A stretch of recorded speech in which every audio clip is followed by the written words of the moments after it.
Alright, my daughter was washing the vehicle, ran the radio and had the doors open, armor all and all of it. So, when she got through and ready to pull it away, the battery was so I had to charge it up, and of course all of the lights come on. After your battery is dead, or you replace your battery, you have all these sensors coming on, check this, check that, all that good stuff.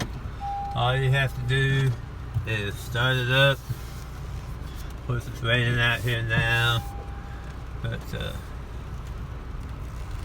drive about a quarter mile down the road, get it started, setting everything back.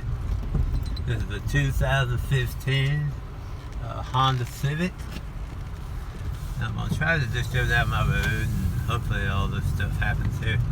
But as you can see, check VSA system, all that. Not even a quarter mile, Lord.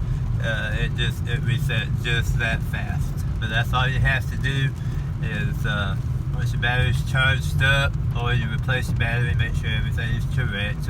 Negative, positive. And you get all your little lights on, just run it down the road a little piece. That was probably about 50 foot and it reset. But anyway, that's how you do it on a 2015 Honda Civic.